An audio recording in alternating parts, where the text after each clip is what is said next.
my mother's maiden name. And the true things rarely get into. So I said, I want the name Monroe, which was my mother's maiden name. And the true things rarely get into circulation. Even today, there is little value in ensuring the survival of our nation if our traditions do not survive with it. And there is very grave danger that an announced need for increased security will be seized upon by those anxious to expand its meaning to the very limits of official censorship and concealment. That I do not intend to permit to the extent that it's in my control. Dreaming of the days where I'm just relaxing. These huge walls that got me trapped. Slowly but surely. Technical difficulties. This is me. Something else is starting. I'll stop that. Bam. So we're live. We're live right now? We're live, yeah. I should shut up then. Nah, you keep talking. We're going to be here to talk for a while. I should quit doing the testing. 1, 2, 1, 2. Sorry, I'm trying to get the word out to my followers. No, I don't have friends. I have followers. That's no, better. I'm kidding. That's better. Friends can let you down. Followers just show up sometimes, which is good. We got the audio? demands of a follower are just that you follow. You know, it really takes very little effort. Very little effort. Friends take support. They and do. Time and all that good stuff. So I think we're good. All right. I think we're live. Everything's set up here. Thank you. Welcome to. And so basically, I can go over here and to do this, transition back to me, and then basically, okay. This is RJ Avery with the DDFW Realty's Conspiracy City podcast. Thank you, fine folks here at Fishbowl Network, for helping me do this thing today. I'm going to be running the board, so that's why I started a little choppy, but that's all right. That's not the point. Actually, that kind of helps because I could be stressed out right now. I'm really upset and worried about everything not going right. And that plays perfectly into today's topic. Before we get to that, I am RJ Avery. DDFW Realty is the sponsor of this podcast. And basically what DDFW Realty is my new brand that I've started after about 13 years in the industry of real estate and kind of trying to change the game a little bit. Basically, we offer 4% listings to all of our clients when you're selling a house, so we save you a good amount of money there and give you full service listings. And if you're buying or selling, you qualify for what I'm calling a founders or basically a client shareholder program, where all you got to do is use me, refer me, or work with me as a real estate agent, and you get stock in our company. And as we grow every year around Christmas, you get a nice little paycheck. It may be $100, it may be $1,000. It depends on how large a property is you buy or refer. So pretty simple stuff.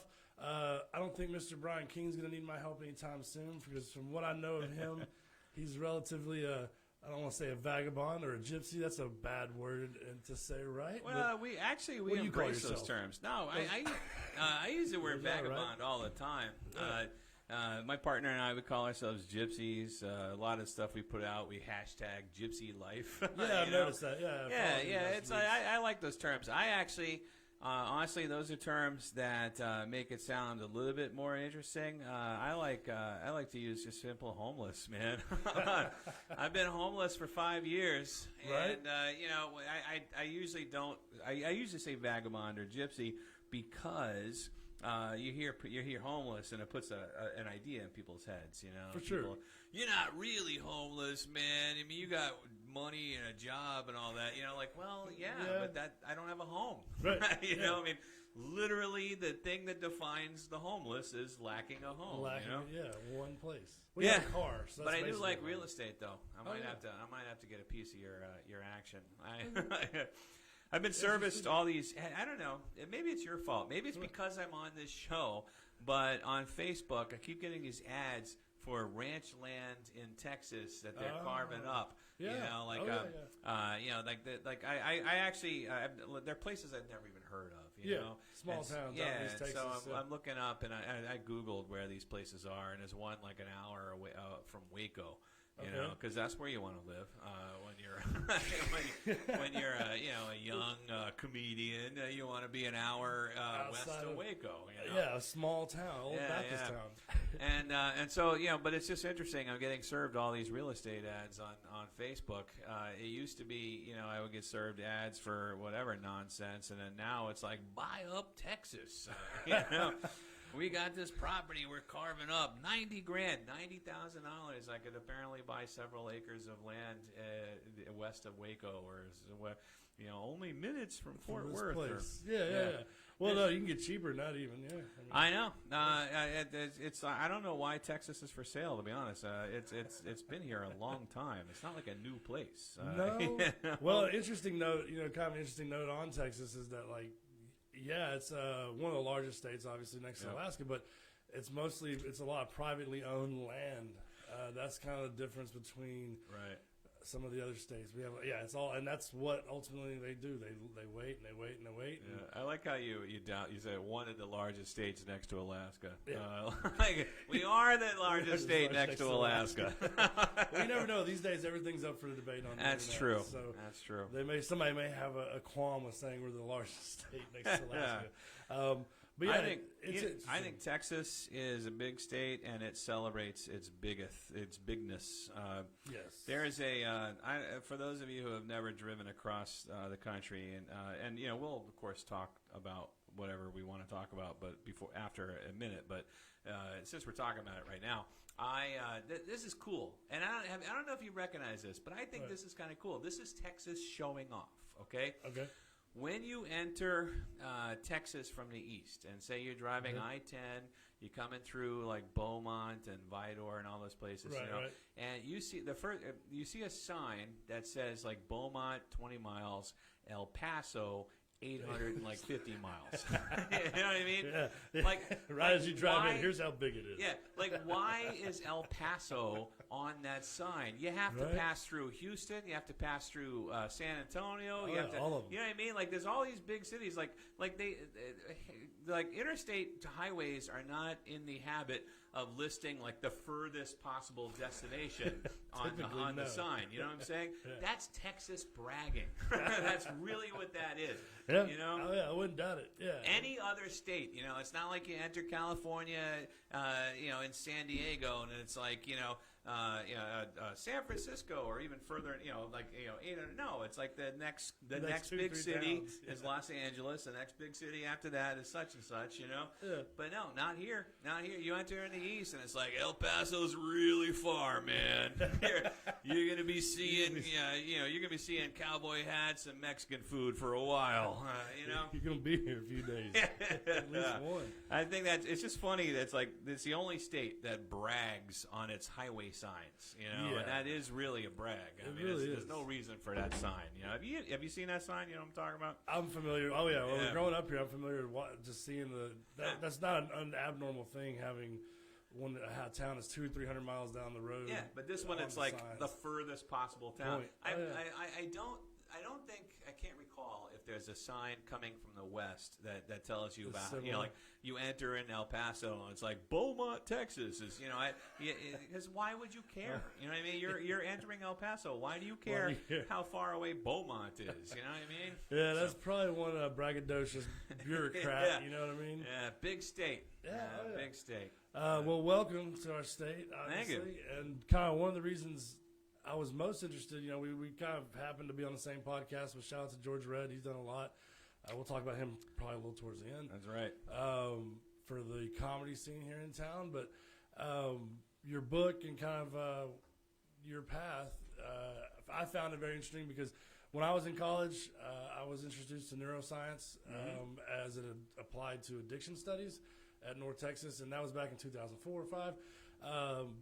And there was just a lot of headway being made in the neuroscience area as far as understanding how addiction works in minds, and also kind of the way your book, and we'll get to that now, the art of taking it easy, basically, the art of taking it easy, speaks to that. And what I really liked about how you've done it, and I've read about half the book, is nice. You take these neuroscience ideas that, yes, I think I would side with your say your wife or your partner, however you say it. I would side with her. What she says in the book is just talk about it. People understand this stuff. Because neuroscience has been kind of in a subculture for the past 10 years to an extent where I think a lot of people kind of understand biofeedback, even if they don't know the name for it. Sure. They understand how it works. And your book does a great job of laying out how to kind of break these things down and how applicable to all of our lives every day. So And I couldn't think of a better time than now.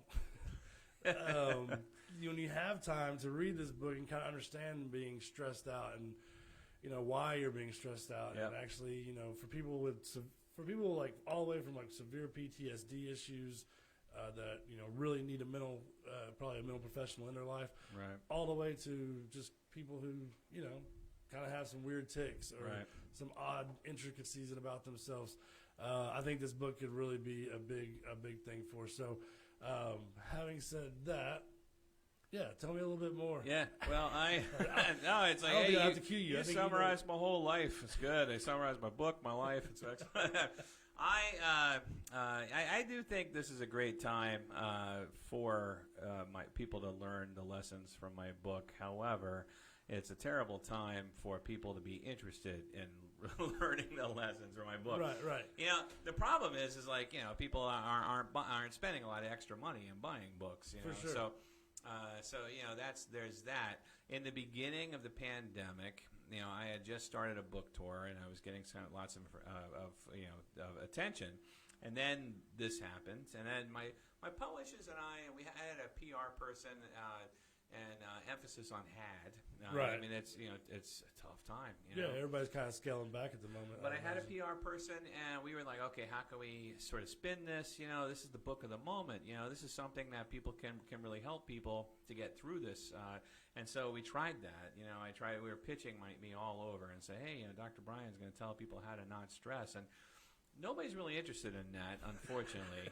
What they're you mean interested the mainstream media is not interested in what the media is interested in is like, if I'm a doctor, a medical doctor who has like, something to say about coronavirus. Right. Yeah, 100%. And so like, here I am. It's like, hey, this is a stressful time. Let's try to take it easy. And like that, there's like, no, we really want to worry. We want to create worry. We want to create panic. And so, how many cases do we have today? How many cases do we have tomorrow? This is what the media is focusing on for the past couple of months. Yeah, it's been weird. I don't think that we've. And it's like, how many strange. people are dying? And it's what are the symptoms? I mean, like that's what they're interested in. So my book has unfortunately not gotten a lot of public attention during this. Right. And I sometimes I think, well, if I were to rewrite this book and have a new edition come out after coronavirus, I don't even know that I would want to, because it's not like the advice is going to change. Yeah, it's simple advice. People ask me, like, how do you deal with this coronavirus thing? Well, the same way you deal with every other form of stress. Yeah, and that's kind of the whole gist of the book. Is like, if you understand a little bit about how the brain works, how your mind works, I do have a neuroscience background, although I'm not a practicing anything really. Right. But I do have that neuroscience background, so I want people to understand the real basic level. And by the way, you mentioned in my book how I prefaced it by saying that I'm going to keep it simple, and right. and my girlfriend said, no, you'd go ahead and talk about it. Well, the reason why I go into that in my book isn't because I think people are going to be bored, but it's because I want people to understand that I am making it really simple. Right. Oh, yeah, 100%. Yeah, I mean, these things are complicated You issues. take something like the complexities of an area in the brain. I talk a lot about the amygdala. You take something about the complexities of the amygdala. Amygdala is a densely packed organ inside your brain, full of neurons, full of connections with other areas, lots and lots of neurotransmitter activity, lots of behavioral effects. If you remove the amygdala or damage the amygdala, you observe all sorts of different behavioral syndromes, behavioral deficits, problems, and so forth. And to simplify it all down and just to say, well, hey, it makes you stressed, is a already gross simplification. it's incredibly gross. I mean, you can fill an entire book twice the size of mine with no pictures, just discussing the function and anatomy of the amygdala. And so I don't want people to be bored, and I don't. And so I don't want to even. I'll bore myself writing something like that. Well, there's a reason you're not a research scientist or didn't choose that path. I was heading down that path at one point, and I was like, this sucks. I said it's practical value and understanding a little bit about it, and for sure. And I use the analogy of the car. I own a car. Right. I'm not a mechanic. I don't have the knowledge of how my car works, but I have a basic understanding of how it works. Right. You know?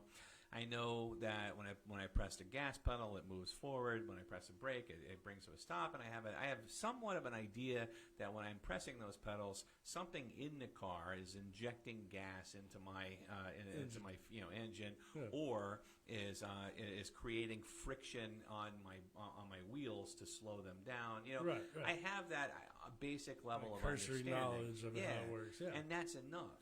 Unless I'm going to start working on cars, and make a living that way, that's enough. And so I feel like, as human beings, we all own a brain. That's kind of like it's up for debate. No, that's true. Some of us, some of us are leasing one. But we all have a brain. We all have a brain in our head, and I feel like we should kind of understand how it works. To understand how it works helps to understand our own behavior. How often are people like, why do I do this? Why? Yeah, exactly. Yeah, 100%. I don't know why every time I get in a relationship, it's always with the same jerky kind of idiot. You know what I mean? Yeah. It's like we fall into patterns of behavior, 100%. and that's like you were saying. The addiction model, it's the exact same mechanism. Same thing that makes you want to continue using drugs or in my case, same thing that makes me drawn to pizza. Yeah. It's I'm also an emotional eater too. So I hear you. It's the exact same thing that makes you, keep doing whatever it is that you're doing. That I'd be a lot more successful if I didn't self-sabotage or if I, put more focus or whatever. And so it's good to understand that level. And to understand how we react to stress. If you think about all the different ways that people react to stress, they're all very different. We stress eat, we get mad, we get sad, we withdraw from society. We yell at people, we get in fights. There's all kinds of ways people deal with stress, but they all stem from the exact same part of your brain, little tiny part of your brain. Right. And so that's what I want people to understand about that. Arguably, kind of how that part of the brain has been trained, right? Yeah, And that's why I think that the brain science is one of the more interesting, in my opinion, kind of final frontier in science, at least as far as personal sciences, is because, that's what my teachers in addiction were teaching us. And I had Dr. Quinn and Dr. Koch at UNT. They were both amazing. And what Dr. Quinn was talking about, he explained addiction as being like your brain is a tree of sorts with all these different wires that make you happy. You're happy because you're hanging out with your kids, or you're happy because you like to see a sunset, or you're happy because you like to have a piece of pizza. All these different things. And when you get into true addiction, especially with, he was most versed, I believe, in heroin and opiate addiction. And how that tree just goes into one trunk of just one thing. Yeah. And that you have to you have to really go in and kind of parse those things back out in order to get clear. I think a lot of people can understand that because they talk in the context of drugs. Well, you've seen food, it if you've been around people. Yeah, a lot. But a lot of people, even if you don't have first-hand experience, like I've never done heroin. Right. Yeah. Boy, I want to. But I've heard is really good stuff. Wait till she's about 25. Get her grown. That's right. But it's easy for people to understand pleasure. Things that give you pleasure. They feel good. You want to repeat them. They feel good. You want to repeat them. Your brain learns to seek out pleasure. Right. It's less obvious to people when the brain learns to seek out relief from discomfort. Right. And that's the part that I think a lot of people don't understand. It's like, I have this tendency to shy away from people. Why do you have that tendency to shy away from people? Well, because throughout history, you probably felt a little bit of anxiety around people, and getting away from them gave you some relief. Right. Yeah. Relief is just as valuable to learning behavior as pleasure. 100%. And that's the thing that a lot of people don't understand. It's like, I get angry in the car every day. Well, why do you get angry in the car every day? Well, it does something for you. Right. You're getting it's kind of like in an odd way, like a kink. Yeah. It's giving your brain a positive dopamine hit, right? Even though it's theoretically a negative behavior or pattern, right? And if you can understand these extreme examples, like say, like the ones that we've thrown out, well then, you can understand how through years of practice and through years of experiences, your brain just kind of develops regular behavior patterns that Right. he utilizes in these different scenarios. Well, then you can kind of see how a personality exists. Oh, you yeah, know? 100%. Because all your personality is a collection of behaviors that you've either been received pleasure from or received work some for relief you. from. Yeah. You know? And all those behaviors. So, you grow into being like a jerk, or you grow into being a nice person. It all depends on your past experiences. And I think that's really cool, at least to Right. understand the brain in that way. Oh, no, I agree. I mean, I think looking back on my life with that kind of mindset, it's funny. You can kind of go back and play your own tape and say, well, if I would have done this, you know, my personality could have been forever changed in 9 different ways. I mean, and yeah, I don't think that's the beauty of this. Kind of like drugs and all these other things, is they affect everyone. There's really no person or group of people or whatever that is exempt from the physiology of the brain. The other thing I think is pretty good about people having firsthand knowledge of this stuff is that if you understand it, and you know how you got to where you are, Right. then you know what you need to do to make things different. Right. You know? And that's really positive. That's key. Because a lot of people they're clueless. They have no idea. I'm suffering from anxiety. I'm suffering from depression. I'm a drug addict or whatever.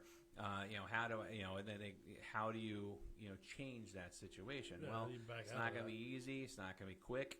But understanding how the brain works, it does give you that option. Well, it makes it a little less magical, I think, in a Yeah. weird way. It makes it, because I think what, unfortunately, some, I would say, cults and people with less than good intentions sometimes do is they can naturally take advantage of these kind of people who are out seeking help. Right. And I think, we've seen a large industry of that in the 80s and 90s. Man, there's so much. Even today. Yeah, I know, it's still going. It's I mean, funny you mentioned cults, and I mentioned Waco earlier. Yeah. I'm just like, immediately callback. that's where my head goes. When you're in Texas, you cannot go a day without having a David Koresh reference. It's a thing that we do. And cultish people and craziness. Texas breeds crazy, but there's Agreed. I would agree. but it's not just cults, though. It's not just people that No. pry on that. It's like businesses, industries. Oh, yeah. I see ads all the time for products that people Play don't on need, it. don't want. Mhm. The bottom line is, people ask me all the time, how to change their behavior. And everybody wants a rapid change. Everybody wants a quick, pill or quick like fix. you're And fixed. and unfortunately, there is no pill. There are some pills that'll help you to be able to live with whatever it is that you're suffering. If you have some major, but those do issues. not cure you. No, of course it's not. like people who take pills for depression, for example. You're not cured of your depression. It's just helping you to live with it. For sure. And others can get into a wild place of abuse Yeah. if they're not used correctly. And somebody who gets their stomach stapled, and loses a bunch of weight. You haven't been cured of your desire to overeat. Right. You're just you're physically limited. You put a roadblock in your way temporarily. It's the true path towards change involves so much work and so much effort. Yeah. And I don't disagree. I mean, I saw when I got interested in all this, I kind of missed one of my doctors, Dr. Shane Koch. do you want to be on You microphone want to be on with the Daddy? podcast? Okay, then be quiet, please. Just say no. Mr. King has Yeah. his daughter here, who's amazing. I don't know if she's on camera. Yeah, but No, my I daughter don't think we is do. here. But she's here. Well, let's veer into that real quick, because as a father myself, how have you, how has it been raising a child on the road? Can I ask that question? Yeah. So That that's seems actually been interesting to me. really interesting to me Yeah. because when I first, like I said, we've been on the road for 5 years, with the exception of the last few months, Right. and coronavirus really brought that to an end, and I hope it's a temporary end. I don't know. Yeah. I might just have to find a job in Dallas. I don't know. Right. I say find a job with laughter, but I know people really need jobs out there, but I really don't want one. And can imagine. I've been an employee in the past, and I've been a terrible employee. So I'm not trying to make light of anybody else's struggle. It's just jobs are a difficult thing for me to imagine. After carving out the life you after have, being 10 years on the road, self-employed. But so my daughter's 3 now, and when we first conceived, I hate it when couples say when we first got pregnant, we're pregnant. Like, no, one of you is pregnant. Yeah, it's true. We don't do. Us guys don't do a lot of the work in the beginning. It was all Sarah. That was all her work. Yeah. But when we first conceived, we found out Alyssa was going to be joining us, and we made the announcement public almost immediately. People were like, so when are you going to settle down? So or where are you going to settle down? People are curious, and neither of us had any indication that we were going to settle down. We were just going to change the way we do things, And so we travel with a car seat, instead of we didn't have that before. We have a lot of toys, When we first started traveling and she was really young, we would do like truck stop tummy time. Oh, We're on a long drive. We got to pull over, and she needs some time to hang out. explore her limbs and things like that. Right. As she's gotten older, her needs are becoming more complicated. Of course. And and my partner and I both are of the idea that whenever she needs it, we'll settle down somewhere, even if it's not permanently, but like maybe for 6 months or so. Right. And so far she's okay, but like when school comes around, that's another decision. That of course, that's a weird one. Yeah. It's a weird one too, because a few years ago I was already of the mindset where I'm thinking, there's so many things happening in public schools that I don't want to send my kid to a public school, Yeah. And then and I don't want to pay for a private school, and I'm educated enough that I could take care of her education. Yeah. I don't know that I want to homeschool her, but then this happened. It's a job. Yeah, but now this happened, and homeschooling is becoming much more common. Definitely much more talked about and much more. So I don't really know. Thankfully, we got a couple years from that. Right. Yeah, you do. Yeah. Good deal. Well, yeah, I was just something, because I have, 3 children, and I've kind of always been in the North Texas area, so I've never really moved around a whole lot. But yeah, I mean, kudos to being able to adapt to it and do it. And it's tough. I will say one thing. When it was just me and Sarah, actually, when it was just me, I was touring before I had a partner. When it was just me, life was a lot easier. Because if I didn't have a gig that was buying me like a nice hotel room or something like that, I could very easily crash on someone's couch or sleep in my car, Yeah. And as a comedian, there are lots of comedian groups all across the country for touring artists. It's like that, where people who live locally will open their homes. 100%. So, like I was in Sacramento doing a gig, and I didn't have a place to stay. I posted to the Sacramento comedians. This guy I'd never met before and haven't seen since is like, hey, I'm a comic and I got a couch if you want to crash on it. You're there. So I mean, Sarah and I would be willing under some circumstances to save money doing stuff like that. But now that we have a kid, though, it's like we have to make sure. Yeah, we have to make sure every night we have like decent accommodations, and that's 100%. Safety is first. So that's one of the biggest issues, Like we stay in a lot more hotels than we used to, even when we're not being booked or even when we don't have a gig. Right. And we're toying with the idea that if we ever get to go on the road again, we're going to probably buy an RV. Right. Just do it that way. It just makes sense. That way we can lug around her toys and she can have a little room and stuff. 100%. Well, I think you're giving her a very interesting way of looking at things. Yeah, I hope she thinks that way. I'm sure she will. She's going to be like 18, and she's going to write her memoirs about her crazy childhood. Life on the road with a couple of gypsy. Yeah. It's funny, too. Gypsy parents, though. If you look at me and my girlfriend, we don't even look like the kind of people who live on the road. You know what I mean? Like, not really. Like there's not a stereotype. You have people. We have fewer piercings. We have less tattoos. Yeah, we have neither of us have dreadlocks. I mean, we don't follow Fish. No. Is that band even together anymore? I imagine they probably have some. But they were one of those bands that people would follow. Like the Dead. Like just make.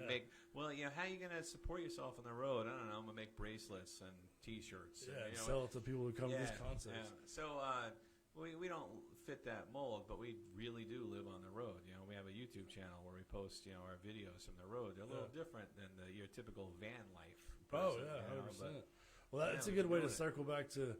Because where I was kind of going before, I had a Dr. Shane Koch at UNT, and when I met him my sophomore year, he was probably over 400 and something pounds. He was a very large dude, And kind of circling back to what you said, he had actually toured with the Dead for 20 years and kind of had that's how he got into this whole rehab philosophy, or got into it. Was basically being on the road with following the Dead. And I don't know if you're familiar with like the Rainbow Tribe group. It's basically a group of folks that loose-knit group of folks that gather every year and gather across the country, kind of hippies and nomads, etc. And he lived that lifestyle for a long time. And I met him it was probably 7 years into his education, I guess. And but in the 2 years I was there, kind of like you were talking about before, it's a lifestyle change.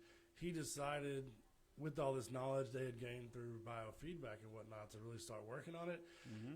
And in those 2 years, he went down to 180, I think, by the time I graduated. Oh, great. Wow. It was insane. But one of the more beautiful things that he came out of that with, and one of the things he would talk about a lot in his classes, was that This American Life, shout out to the great NPR show, This American Life is nothing but an addiction, Right. And whereas you just have to kind of shift those addictions. And just like he said, it doesn't really change your personality. He's one of those guys that's very open and honest about being kind of self-centered, et cetera, as I think all of us Americans really kind of are if you get up under our hoods too much. I mean, that's kind of the American idea in a weird way. But he's like, used to, if I didn't have my cinnamon buns and my coffee before when I woke up in the morning, I would be stressed out or something. And he's like, now if I don't go get my 45-minute run in, kind of same That's thing. fantastic. I don't know. It spoke to what you were saying earlier about how, this is making big changes, even using a book like yours to kind of peek into those things, because some people may not even know that they have those behaviors. Right. Working in restaurants, I work with a lot of relatively high stress environment, I guess. Not for me as much, but I see a lot of people come in and out of it that can't handle it because of the stress. Sure. And there's people that you get into your bubble where you've worked for, some people 20 years, 30 years, and they've just been used to being in charge, but they really have no stress management capabilities. That's true. Well, and this kind of hyper cancel culture, I think, is dangerous. It's dangerous for those folks. It is, and I think that a lot of that comes out of you do have people with a very low stress management skills, and we have there's been books written about this topic that are better than. That are better at addressing it than mine. More clinical. Yeah, they're not better than my book. My book's the best. But no, they're when they talk about, we've had a couple of generations of Americans now who haven't been sufficiently challenged, right? And not just with society at large. Like we haven't had a major war, we haven't had a this or that, whatever. But with in the school system, where the challenging activities and demands are becoming less frequent. Somebody told me like everybody's a winner. Yeah, somebody told me they're no longer keeping score, and when they play games and sports and things like that, And they do all this for the self-esteem of the children, because prior to that generation, there was a couple of research articles that said self-esteem correlates very highly with success. We all want successful children. Let's boost their self-esteem. What they failed to realize was that self-esteem comes from successfully overcoming challenges, and feeling 100%. Good about yourself for winning a ball game. We're at a baseball field right here. Feeling good about yourself for doing this and so forth. And not everybody is going to get that self-esteem boost, be successful. And some people are going to not going to achieve that level of greatness. But that's reality. Yeah. So we're like, how can we push more kids into that high self-esteem group? Well, let's start making them feel good all the time and so forth. What that has done has created a couple of generations worth of adults that have poor stress management skills and can't handle difficult situations, and overreact. They melt down, overreact. They can't, they fall into the behavior patterns, and it's tough, man. It's a tough balance. I mean, like I wrote my book specifically for my daughter. I wrote it for her because I had some information to share with the world, and I thought it would be kind of interesting and enjoyable for people. But B, I had a kid when I was 45, I don't know if I'm going to be there when she's 20. You know what I mean? Like, if I am, I hope I'm in decent shape.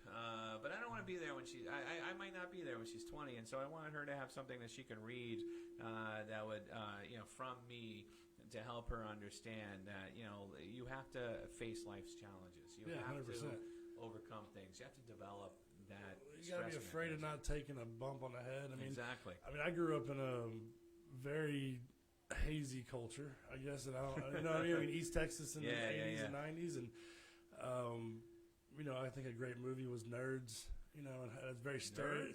Did you ever see that movie, the Nerds movie? I thought you were going to say Dazed and Confused, because that's literally hazy in East Texas. Well, I'm thinking more hazy. I'm thinking less stoner hazy and less more paddling hazing. I got you. You know what I mean? Hazing. Yeah. Okay. Revenge of the Nerds. So Revenge of the Nerds. That whole movie. Okay, so Nerds. I've never heard of a movie. I think that was Nerds. the original. There was a Nerds. It was Revenge of the Nerds from day one. Maybe it was. It's quite. You're probably right. I'm having a Mandela moment here.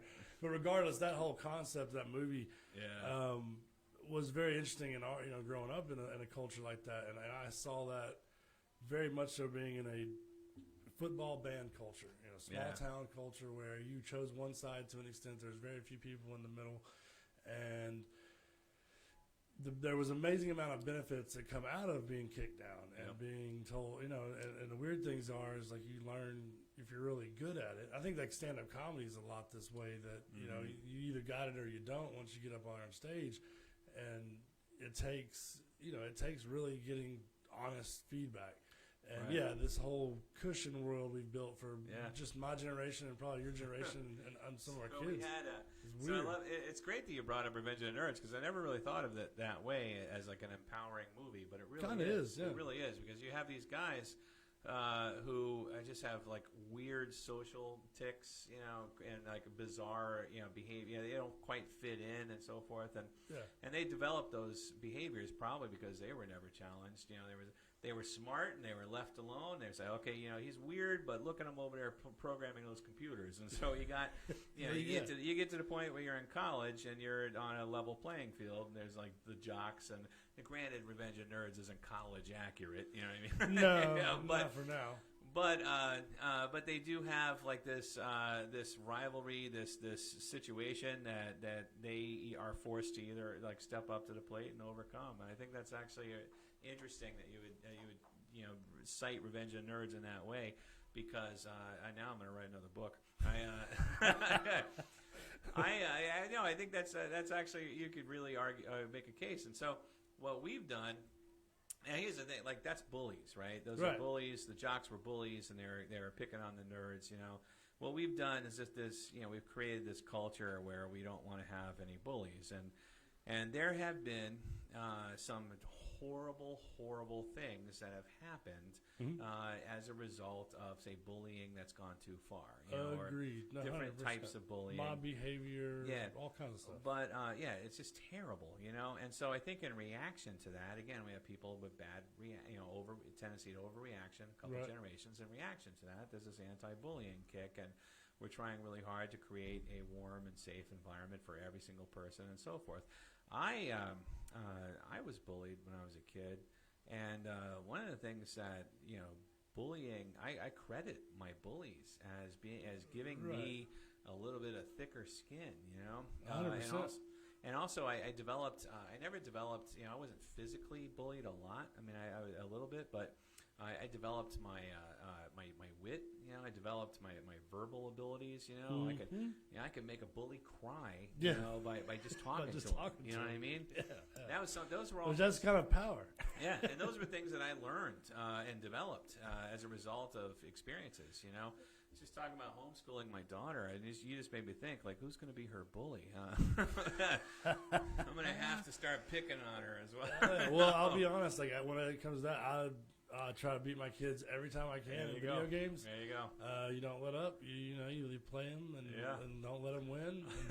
And, I mean, I think there is, like you said, though, we can't gloss over how. I don't really mean bullying, of course, but it's like but we do need challenges. We do need challenges. We do need obstacles to overcome. And there's a difference between playful bullying, between people that actually care for your outcomes. and that's where I think it gets Right. lost now. You know, and I always tell people really simply, you know, stress management skills, the way you develop them is just like you develop anything else. You develop through practice, you know. And so, you know, you develop your ability to throw a baseball because you practice it over and over and over until you get really good. You know, anything, walking, talking, eating, you know, riding a bike, you develop it through practice. So managing stress is the same thing. You have to manage stress. You have to practice managing stress. And if you are never exposed to stress, then how do you develop those skills? You know, 100%. and so I would propose to people, and I would say things like, what do you think would happen to somebody if every time like they encountered a challenge, somebody else stepped in and solved it for them? You know, they'd be inept. Yeah, exactly. Or what if you lived life and never, you know, you were shielded from all challenges? You know what I mean? Like, you know, we want to protect our kids. You know, I want my kid to be safe and healthy and not get hurt. But there's value in letting them have some, you know, some pain. Issues, some pain, and something that they have to overcome on their own. You know, thankfully, you know, the way it's supposed to work in the world is that when you're really young, the challenges you have to overcome are like minor, relatively small, tiny things. I don't know if you got to the chapter where my daughter is going up this step, and a minor challenge, right? This is before she could walk. She was crawling, and she had this step that went from the living room to the kitchen, and she came up to it, and that's a big challenge for a crawling baby, you know. And the first time she tried it, she failed miserably. Right. She was upset. Fell down. Stayed away from it. The very next day, she went back to that step, and not only did she stick with it, but she figured it out and crawled up over it. You know, after her second try. And when she got to the top of the step, she turned around and gave me such a look. You know, like I did it. That's self-esteem, you know. That's 100%. pride, you know, and that ultimately is leading her down a path of developing good stress management. You know, Agreed. That's a minor thing, and that's the beauty of when you're younger is that most of the things that you're supposed to deal with at that age are minor. They're not life-threatening. Shouldn't be. Yeah, I was never worried that she was going to hurt herself significantly. Significantly, you know? It's a small step. Yeah, she'd fall and maybe hurt her elbow or scrape herself on the floor or whatever. I'm not going to cover the whole room with Nerf. You know what I mean? Like, she has to have the freedom to get hurt. Oh yeah, you know. No, I remember. Hungry. It's almost done. We got 5 minutes. That's okay. I brought cheese just for this occasion because Dad with the snacks. Yeah. Well, yeah, I remember my son was, twins were probably about 2, and we were walking. Is it all done? And we were walking to the pool, at the community pool, and they had just begun walking probably 9 months earlier, and they weren't sure on their feet, obviously.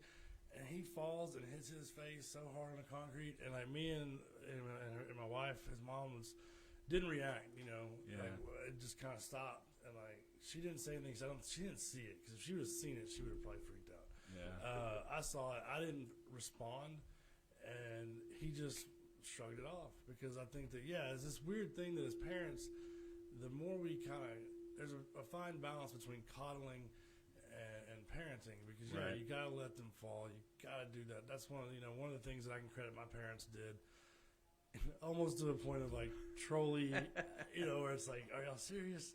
But like, they allowed me to fail completely, and not be afraid of my parents saving allowed me, which is good. My parents allowed me to fail, maybe too much. I have a whole life of failure. I'm with you. And there were some of these failures that I didn't immediately recover from. You know what I mean? It took me a long time. Like you mentioned, I have a doctorate in psychology, but I'm also a high school dropout. You know what I mean? No, There's a reason that those two things coexist in the same person. 100%. You know? Yeah. Sometimes your recovery isn't right away, and sometimes you never recover. You know, there are plenty of people who had an issue, maybe a pretty serious one, significant one, who can't get off the couch, who are collecting disability because they can't go to work, things like that. And I'm talking mental, not physical. I'm talking. open it all the way. Like So sometimes real depression, yeah, real physical PTSD. Right. Or Sometimes we fail completely, and or maybe the trauma, the experience is just too difficult for us to overcome. Whatever. That's always possible. But if we having trouble, there is a book out there. Yeah, the art of taking it easy is definitely one. Well, and I don't know. Like I said, it is a great book. I'm gonna have fits with this thing over here. Sorry. That's all right.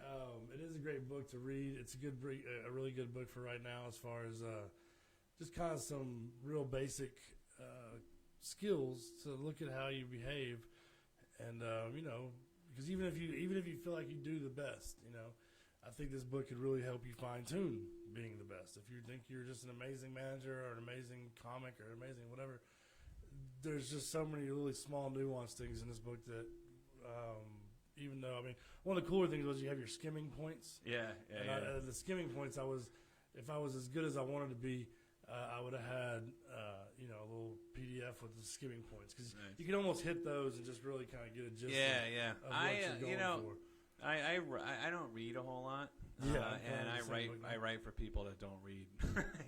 Right. Now, if you were to just skim through my book and just hit only those points, you would miss a lot of value. I agree. But the jokes and the humor and the stories and But yeah, no, I recently got a review on Amazon that was my first negative review. Some guy, I don't think they read the book. I don't think the person who reviewed it read it, because if they had read it, I don't think they would have had the same impression. So probably somebody saw you at open mic and just It's like, oh, what a jerk.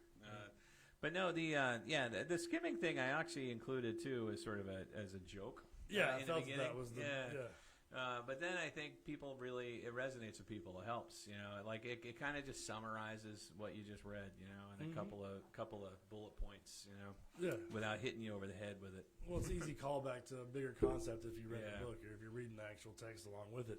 Well, we got about 8 minutes left, so I kind of want to get to, doing comedy again.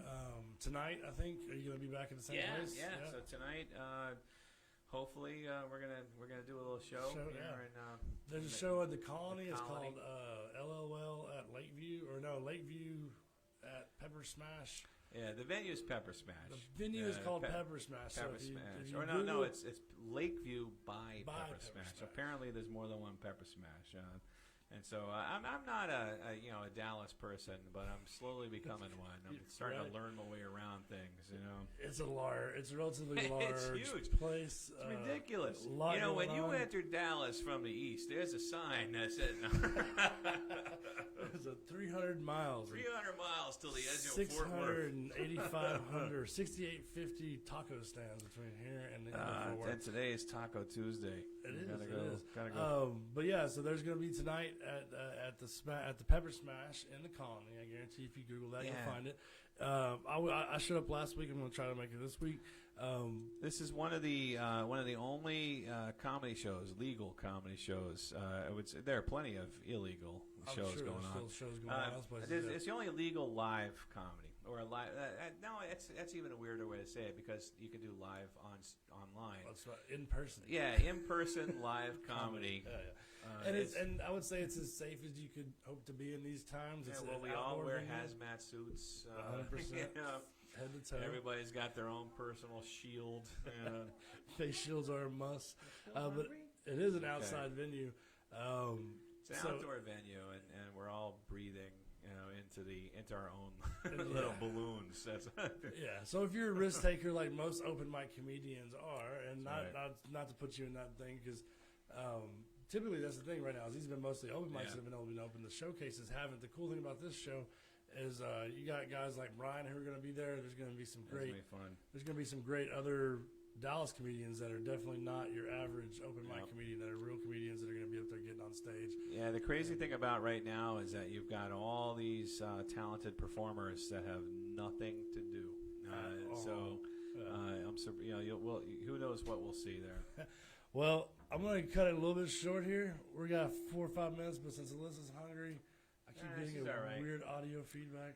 Yeah, I was wondering about that. I kept moving. I don't know if it was my problem. I think it's. I don't know. I mean, next week I'll get train myself a little more better on these systems. Melissa, do you want to get on the radio real quick as we close off? I want to say hello. Oh, and shout out to your wife if you're looking online. Yeah, Sarah, if you're watching. Red Tango, is that Red Tango? Is that Instagram or? She's Red Hot Tango on Instagram because she posts a lot of halfway naked pictures. You don't want to get on the radio?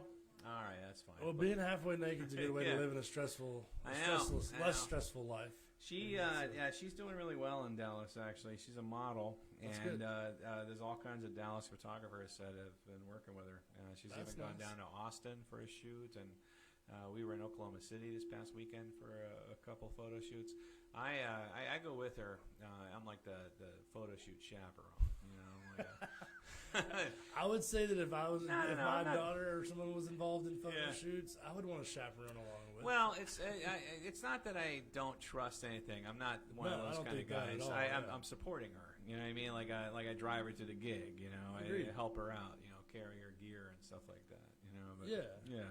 Well, and I think the reality of I think we're finding out that's a weird industry in general. Yeah. So I don't think it ever hurts to have a partner or a friend help you out in industries like that. Right. And it be a normal, healthy thing, because yes, it's a great industry, and it can be, like I said, it's a very for women and men who get into it. It's true. You know, it's like being a comedian, right? Where you're kind of using what God gave you. It really is at the rawest level to take care of yourself. So yeah, it really is not something to be. This is the Bible Belt, so a lot of people it takes a lot of ashamed of that at one point. It's crazy too. People don't appreciate comedians. They don't realize how much effort and work goes into what we do. Sure, there's raw talent, but there's also we practice a lot. We work, we write, etc. There's a lot of work. A lot of failure goes. A lot of work that goes into being a model. Oh, you just have to stand there and look pretty. That's like 10% of it, you know. Yeah. Yeah. There's a lot of work that goes into being a model. So yeah, props to her. Oh yeah. Well, it's showing up and taking gigs and working through photographers and figuring out which photographers are good photographers. Yeah. It's kind of like being a comedian too. It's like working out which promoters are good promoters, et cetera, et cetera. Well, actually, now we are getting close to our actual time. See? I figured it'd be fine. There's never a lack of things to talk about when you have a couple there's comedians. not. Well, let me hit you real quick, rapid fire. I'm going to do something I'm doing new here. I'm going to hit you with 4 or 5 conspiracies. All right. And you tell me you believe in it, don't believe in it, or you never heard of it, or, So is one of them about David Koresh? I can throw that one in there. JFK, was he killed by our government? No. Okay. All right. That's just stupid. Bigfoot. What about it? Is that a real thing? No, of course not. Of course not. Flat Earth. Wouldn't it be crazy if I was like, I'm a neuroscientist and I went with a PhD and I'm totally a flat earther? Yeah, I didn't think so. Yeah, no, definitely not flat Earth. Pizzagate. Epstein. Do you think he killed himself? You know, I don't have a strong opinion either way, but I can totally see him being set up in jail. I mean, he seems to be able to implicate a lot of important people, and his partner is under like severe watch, and she's been moved. I don't know if you saw that, but they're moving her from cell to cell so that assassins can't get to her. Yeah, it's a weird one. That's one more interesting one. I could see Epstein killing himself. I honestly could. No, I could too. Yeah, because I mean, he's got nothing to live for at that point, and if sex criminals are treated with the least amount of respect in prison. Well, if you understand that dude's narcissistic profile, once he realized it was finally over, it's over. There's no fighting this. I could see him killing himself, but I could also see very important people arranging to have him kill himself. Right. All right. Well, we'll close it on that. This has been. Let me try to get this back to where I can talk into the camera because I'm trying to do that, but it might not work. Let me try this here. Anyways, this has been Busco Jones or RJ Avery with the DDFW Realty Conspiracy City podcast. Talking to Dr. Brian King today. The book is The Art of Taking It Easy. Your first book is The Laughing Cure. Yep. Right. Those can all be found everywhere you can buy books and do things like that. So please check that out. Check out his pages online as far as you've got a YouTube channel and a Facebook following where you post all about your, like we said, your gypsy vagabond lifestyle. Yeah, everything. Very interesting stuff. And also your wife, your girlfriend, Red Hot Tango, she's with you as well. And it's like I said, it's an interesting follow if you're one of those people online who like to follow people. So thanks again for tuning in. Yeah. We appreciate you, sir. Well, thank y'all for tuning in, too. And thanks for having me. Let's see here. No. I owe this kid McDonald's. She was like, "Can we get McDonald's?" We get McDonald's like, after? Yeah. After this show, we can get McDonald's. Right. Let's see if I can get this running. So you were very well behaved. And Very well behaved. You hearing me? You hear me? You were the true things are rarely, Yeah. the true things rarely get into circulation. Hey, so I saw that you guys posted videos of these. But is this also an audio channel? I mean, most podcasts are audio format. So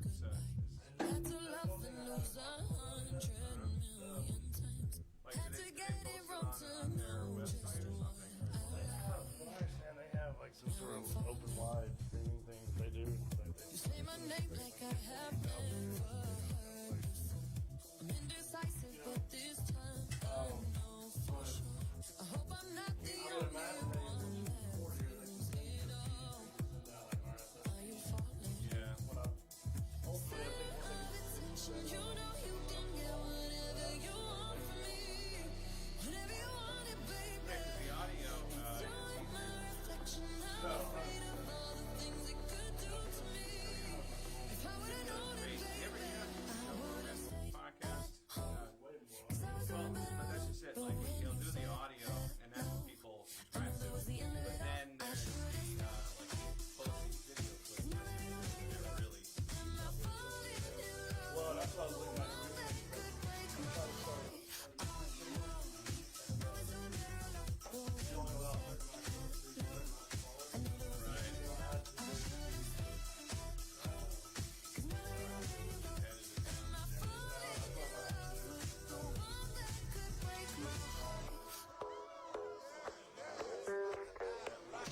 I wonder when you go if I stay on your mind. Well, that was Play that game that you everyone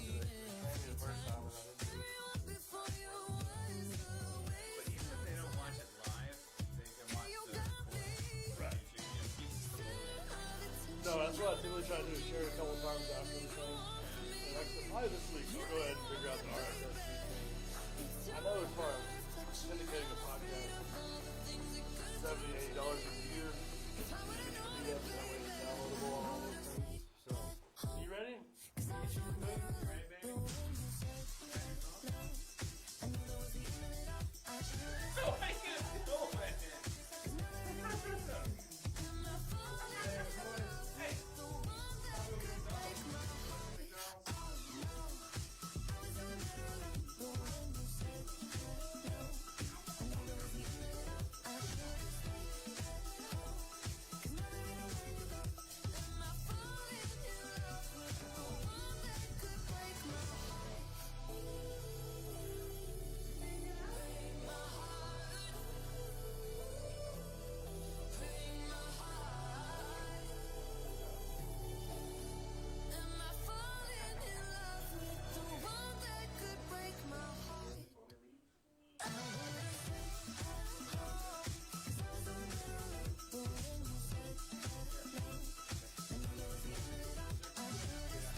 My heart. Hi, this is Yvonne Smith with Vine Life Radio, broadcasting live each week on Monday from 12 to 1 from Fishbowl Radio Network at Globe Life Park in Arlington, Texas. Log on to here. We want to keep you in the know and give you a voice that says so. So, be sure to log in each week on Monday from 12 to 1, Vine Life Radio on FishbowlRadioNetwork.com. Jump in. When it's time to advertise your company, business, product, service, think